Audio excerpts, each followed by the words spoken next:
Hello everyone, welcome to our session today. I'm excited to kick things off with our topic, Mega Goal 2.3. Today we'll be exploring Unit 9, Laugh Out Loud, Listen and Discuss. We'll look at some fun and engaging ways to improve our listening and discussion skills, all centered around humor and laughter. So get ready for an interactive and enjoyable learning experience. Let's dive in. Let's take a look at the lesson objectives for today. First, we will start by discussing the topic of jokes and humor, getting a clear understanding of what makes something funny. Then, we'll listen carefully to some examples related to jokes, which will help us grasp the context better. After that, we'll move on to guessing specific information, encouraging us to think critically about humor and its elements. Next, we'll focus on writing the meanings of new words we encounter, expanding our vocabulary. Finally, we'll wrap up with a fun activity, performing a joke about two people. This sequence is designed to build our understanding step by step, making the lesson engaging and interactive. It means laugh out loud. Do you remember this acronym? What does it mean? Well, it's a common way to express humor or amusement in digital communication. When someone says something funny and you want to show you're actually laughing, you might reply with LOL. It's a simple, quick way to convey laughter without actually speaking. Keep in mind, these acronyms are part of how we connect and communicate more casually, especially online. So, knowing what LOL stands for helps us better understand digital conversations and stay engaged in this fast-paced, tech-driven world. Now, let's warm up and think about how these abbreviations are shaping our everyday communication. These are jokes. What are these? Well, at first glance, they might look like simple humor, but there's actually more to consider here. Jokes, in essence, are a form of communication that uses humor to connect with people. They often play on words, cultural references, or shared experiences. This slide might seem straightforward, but it invites us to think about how humor can be a powerful tool in our communication toolkit. It also ties into the larger theme of understanding different types of messaging and how context shapes meaning.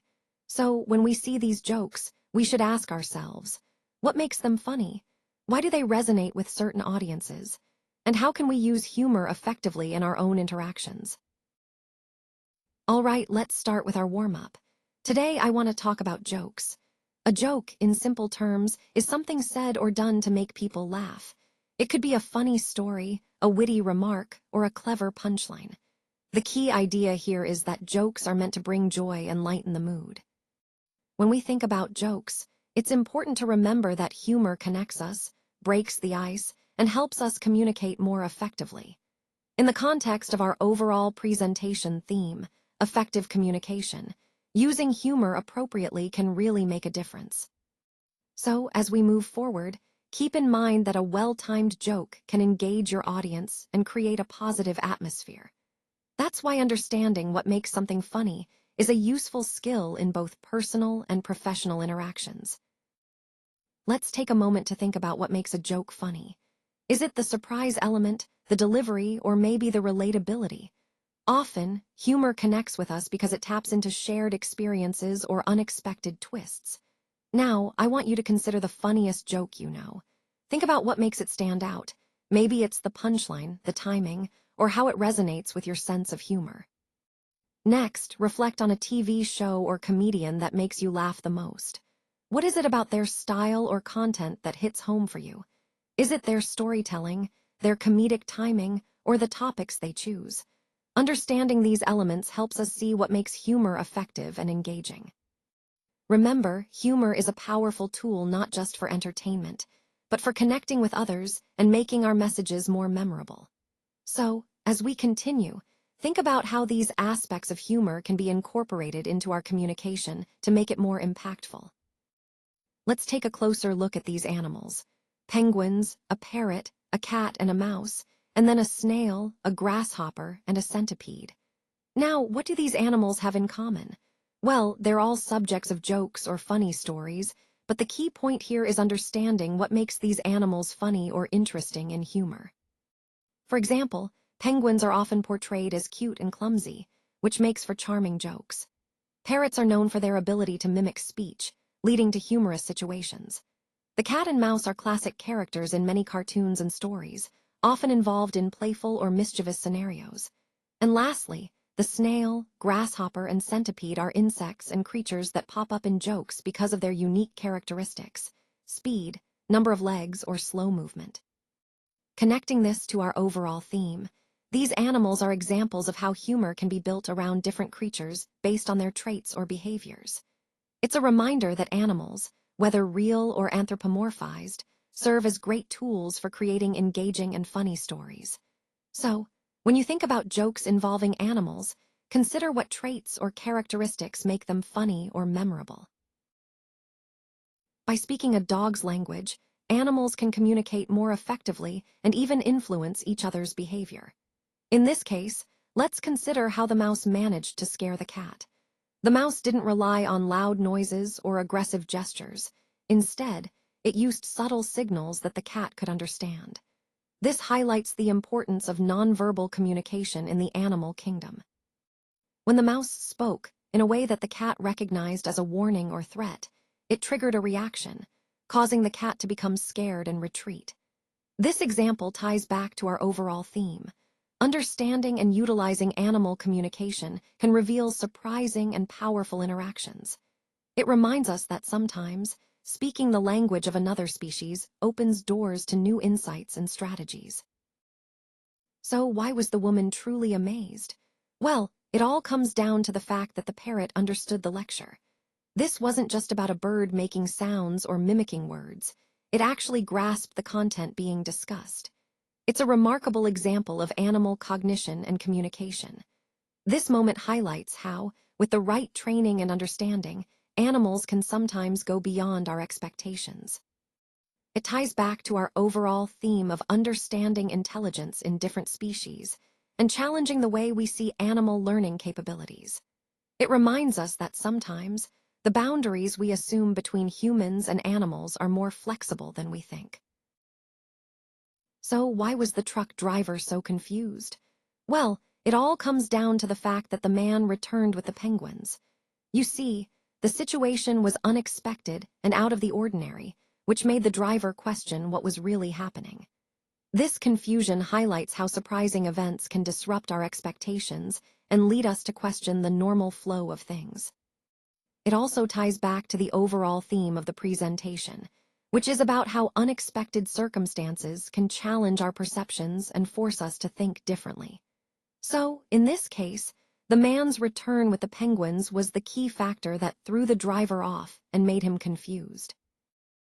So, in this part of the story, we see that the centipede was taking a really long time to get the pizza.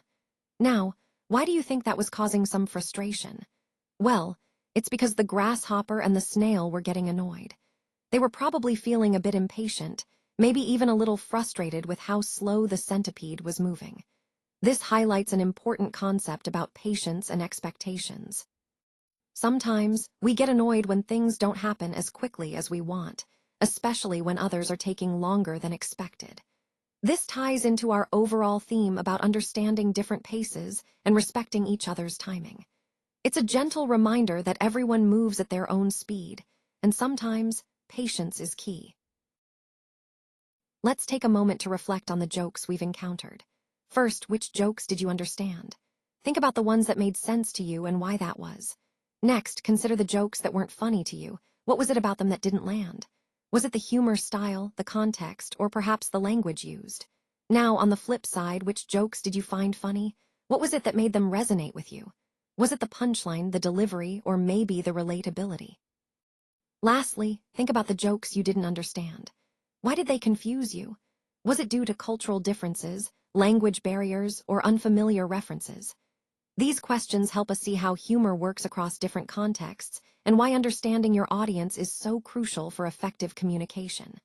Remember, humor is a powerful tool, but it's also very subjective, so recognizing these nuances helps us connect better with others. A word means more than just a simple combination of letters. It's a vessel of meaning, culture, and context. When we talk about speaking two languages, it's not just about translating words. It's about understanding and expressing ideas across different linguistic and cultural frameworks. Each language has its unique nuances, idioms, and ways of seeing the world. So, being bilingual isn't just about knowing two words for the same thing. It's about truly bridging two worlds through language. And this ability enriches communication, deepens understanding, and connects us more profoundly with diverse communities. Ultimately, it highlights the significance of words as powerful tools for connection in our increasingly interconnected world. Let's take a closer look at some keywords that help us express different levels of interest and surprise. First, we have a word that means very interested in something. This word is often used when you're really engaged or eager about a topic. Next, we have a word that describes something unusual and noticeable. It's perfect for highlighting things that stand out because they're different or unique.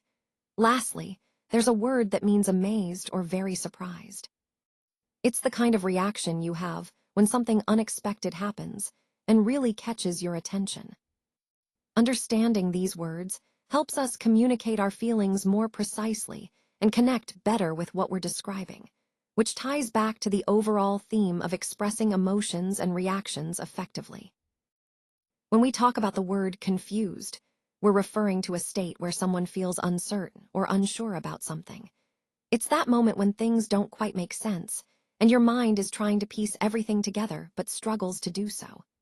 This feeling can happen in many situations, whether you're learning something new, facing a complex problem, or even just trying to understand someone else's perspective.